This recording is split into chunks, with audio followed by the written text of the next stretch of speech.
In this video, I'm going to show you the updates to the frame generator environment inside of Inventor 2021. There's been quite a big revamp. The new frame generator tools have been moved to the panel environment, which is why I'm showing you this in dark mode, because Inventor 2021's frame generator now supports dark mode. So this is the new environment, and before we jump into that, I want to just show you some of the quick changes between 2020 and 2021. First off, let's jump into 2020. What you'll notice in 2020 is our old interface. Trim to frame command in 2021 now has a much better name. It's called corner joint, and that makes more sense. It's easier for new users to pick up on.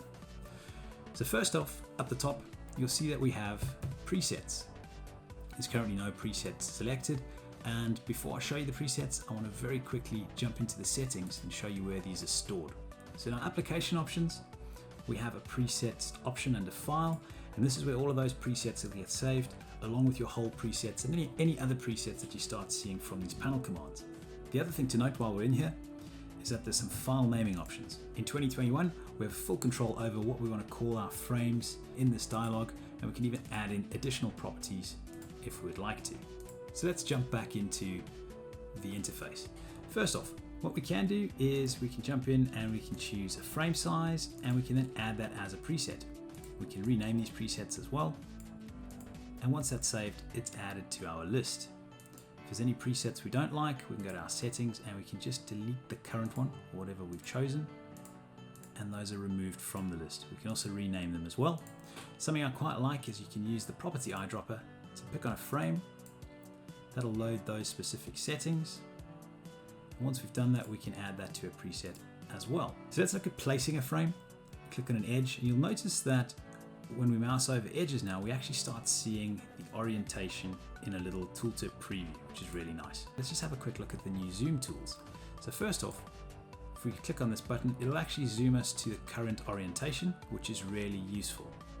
So you'll remember in the old interface, we used to have these buttons that we could click to change our orientation. So I could still affect my placement by clicking on the edges. We also have these grips available, and I can now rotate my frame around. They go in 5-degree increments, as you can see on the left over here. So as I grab that, that'll rotate in 5-degree increments, and obviously I can put in an exact figure. And I can also drag my frames up and down, and this will give me my offsets, so I can see in real time what my changes look like before I commit. And obviously I can type in figures as well to set those. We can also reuse a frame member. So if I click on reuse, choose the frame member I want to reuse, and then it's just a case of selecting where I want to put it. Now, because we've mited this component, you'll see that this frame over here is coming in upside down. So I have a little flip ends to toggle it, and then I might want to drag that around 90 degrees so that the miter comes through. So we'll apply that one, and then add in one on this end. And again, I might want to do something similar, so we can go through and flip that, and we can then rotate it over 90 degrees. And the last one over there,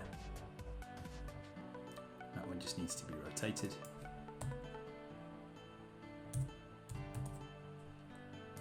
Okay. So let's have a look at trimming back members to a curved surface. As before, slight interface change, but the workflow is exactly the same. But what we'll notice now is that when we trim to that edge, we now have a straight cut. So let's have a look at the components. If we open that up, that edge is perfectly straight. Next up, we have notches.